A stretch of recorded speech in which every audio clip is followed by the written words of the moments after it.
Hello and welcome to Newsfeed, your daily dose of what people are talking about online, from news stories to what's trending. William Ruto has been declared the fifth president of Kenya since independence from Britain in 1963. But his victory wasn't without controversy. Some of the election officials disowned the poll results, and there were sporadic outbreaks of violence.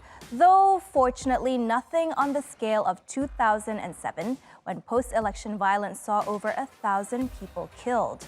Ruto beat his rival and longtime opposition leader Raila Odinga with 50.49% of the vote. The president-elect hailed the Electoral Commission as heroes, but the 55-year-old will have to deal with extensive economic and social issues once he takes office.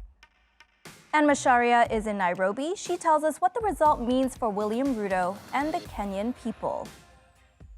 It's one of the great days here in Kenya and especially at Bomas of Kenya. This is after the announcement of Kenya's fifth president-elect, that is William Ruto, a chicken seller turned to a politician. And so far, so good. There's been different reaction, especially on social media, on TikTok. There are a section of Kenyans who are celebrating and others who have a scuffle between them and the police officers in those areas where definitely there has been celebration. There are areas that strongly supported Deputy President William Ruto, areas such as Kirinyaga, areas such as Uasin Gishu, areas such as Eldoret. After the announcement, also there have also been messages from world leaders who are congratulating Kenya's President-elect William Ruto in this election, starting from Ethiopian Prime Minister Abiy Ahmed to Somali's Farmajo, who has really said he's looking forward to work with the president-elect.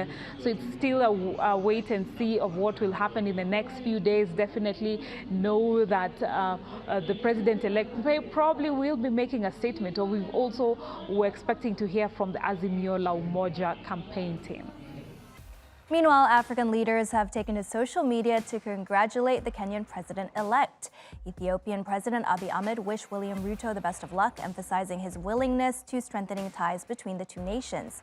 And South African President Cyril Ramaphosa posted a tweet saying a prosperous Kenya is the key for a prosperous continent, while Tanzanian President Samia Suluhu Hassan congratulated Ruto, and Ugandan President Yoweri Museveni also greeted Ruto's success. Given that the election was tightly contested, legal challenges are expected, as was the case in 2017. 4 of Kenya's 7 electoral commissioners rejected the outcome on Monday, citing a lack of transparency over the process.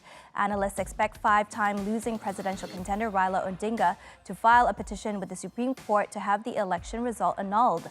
Any legal challenge needs to be filed within 7 days, and the court must make a final ruling within 14 days. If the top court nullifies the election result, a fresh election has to be held within 60 days of that decision. And if the court rejects any annulment petitions, the new president has to be sworn in 14 days after Monday's election result. But despite the challenges, Ruto supporters are celebrating his success. People have taken to streets across Kenya to show their joy after Ruto was declared the new president. Carrying pictures, supporters chanted and celebrated his victory. But over 48% of voters did not support Ruto, and they couldn't contain their disappointment. I'm not feeling good because the results that was being announced has just embarrassed my feelings. Yeah, that is not the way the Chebukati could announce it. Yeah. That is something that is not making sense, by the way. We are seeing the bright future, considering the promises that Dr. Rutos have promised the Kenyans. We as the Kenyans, we have a high hope. The U.S. is yet again stirring the pot with China. Beijing has condemned a second visit by U.S. officials to the self-rule island of Taiwan. Democrat Senator Ed Markey led a 5-member delegation to Taipei, hot on the heels of U.S. House Speaker Nancy Pelosi's visit less than 2 weeks ago.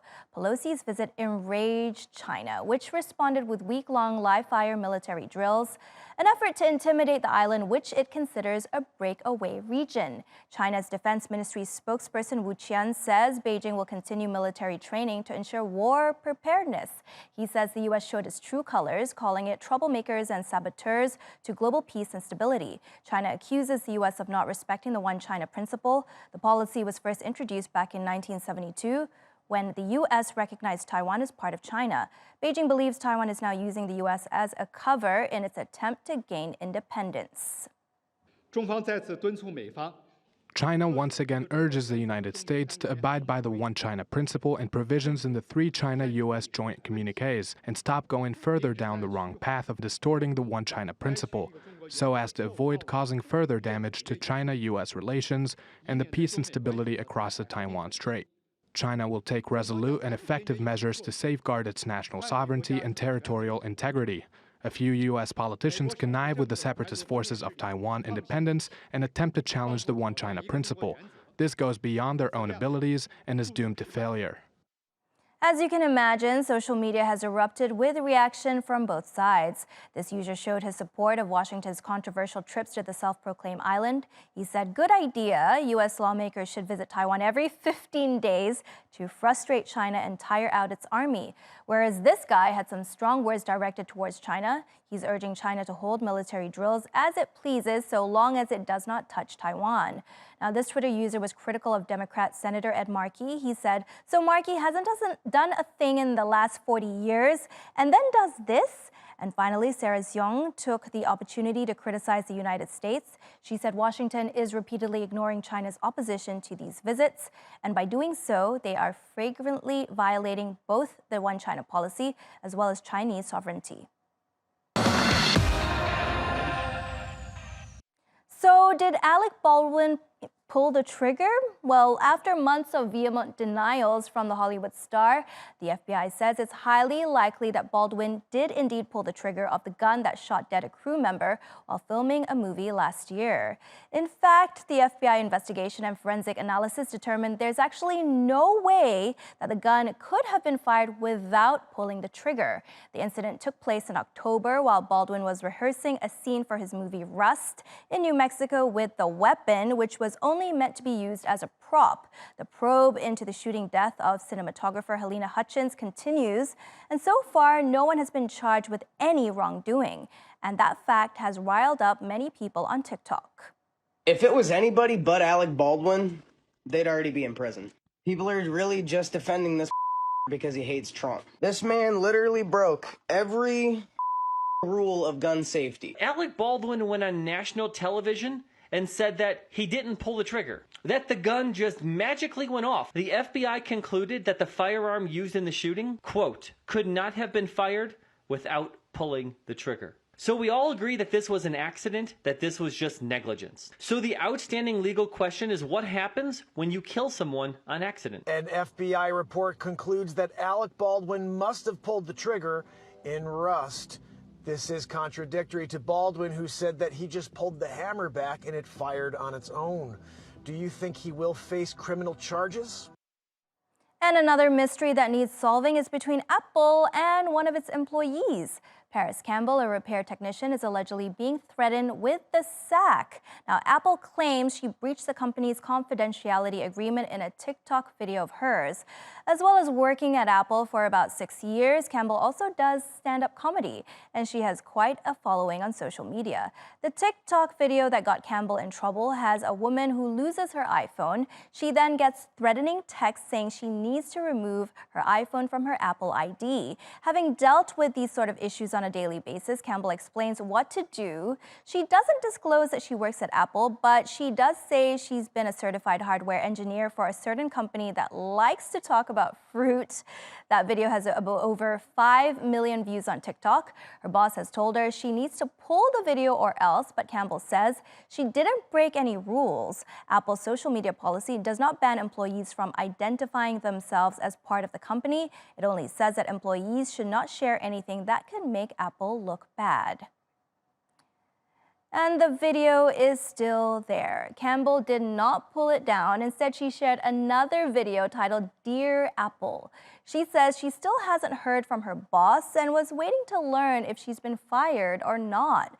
Speaking to the technology news website The Verge, she says she doesn't have all this Apple knowledge because she works for Apple. It's because she was trained in technology and has a lot of experience.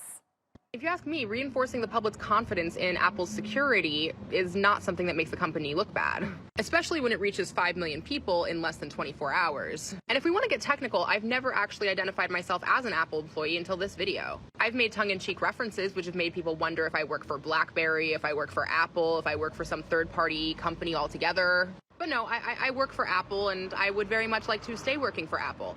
For the last almost 6 years, I have been a stellar employee, and that's evidenced by getting exceeded expectations on almost every single one of my reviews. All right, on to what's trending. So, crying selfies. We've all seen them on social media at one point or another, but this one specifically got a lot of backlash. Now, this is Brendens. He's the CEO of marketing startup Hypersocial, and he posted up the crying selfie along with a long post about having to fire 2 of his 17 employees on LinkedIn.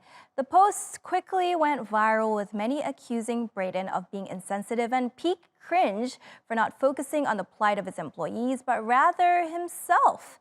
2022 has so far been tough on the tech industry, with more than 70,000 employees laid off due to the market downturn. Many called out how LinkedIn is, well, a very special part of the internet, to say the least, with so much cringy self-promotion. And this netizen even did a little search through Brendens' Instagram and found out that he adopted a sea otter during the current recession. Jared attached a screenshot of the startup CEO's Instagram showing the WWF certificate of the symbolic adoption. The crying CEO of Hypersocial has gone beyond LinkedIn viral. The majority of people thought this photo was in pretty bad taste. And apparently, Brendens was also shocked by the reaction. Across social media, so many things are performative. LinkedIn especially. When it comes to things like layoffs, that's a very sensitive topic. And I think where this post went wrong is that Brendens was kind of refocusing the loss on himself, rather than the people that are now out of a job. He posted again on LinkedIn and apologized and said he wasn't trying to come off as the victim. Then he encouraged people who were looking for new jobs to post comments in their resumes. Man, what are you doing, man? What are you doing, man? Well, some netizens, though, and let me emphasize they make up a very small subset of the internet, say they don't think there was anything wrong with Brendens' post. Everyone and their mother is talking about this layoff right now. People are in uproar because they believe that this is kind of like a crybaby situation. But I actually have a controversial opinion. If you see the keyword "my fault" here, I actually like this post. I do. I think that he did a good vulnerable step to talking about layoff. I think something that people always also forget is that layoffs cause a lot of ripple effects in companies and their morale, performance, and trust together. And when you have such a small startup, right, it's only at 20 people so far right now, that's huge. One of my biggest pet peeves during layoffs is when upper management makes it about them. And yes, this is still kind of making it about him, but not really, right? He's crying. Who the heck wants to actually show that they're crying? I don't think that this post was done out of vanity. I think that this was just to display his vulnerable leadership and also talk about his mistakes and his experiences so far. This is Freya the walrus. Now, Freya used to be one of the most popular attractions in the Oslo fjord, but she's been put down by Norwegian authorities out of concerns for the safety of the public. Her crime, taking long naps on top of boats she mistook for ice. She became so popular with tourists, the Norwegian Fisheries Directorate decided to take extreme action.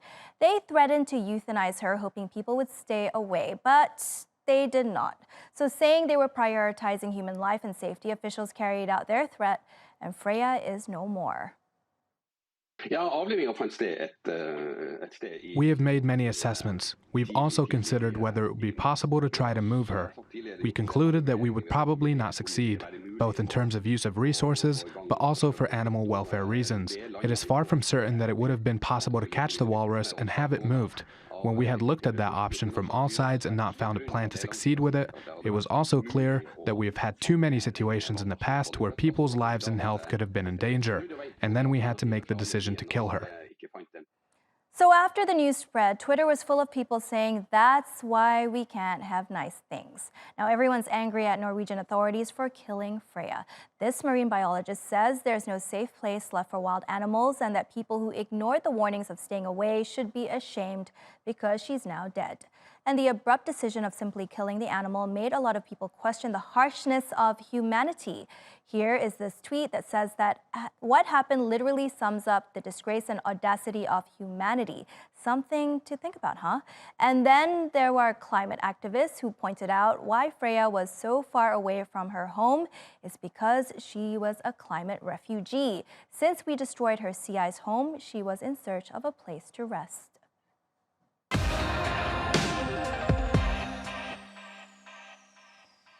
Just before we go, take a look at this. A new video from the James Webb Space Telescope takes us to a breathtaking galaxy 500 million light years away. This is the Cartwheel Galaxy. It is the latest distant galaxy to get the Webb telescope treatment. Being the most powerful telescope ever built, it captures enchanting images of distant cosmos. And we'll leave you with these amazing pictures.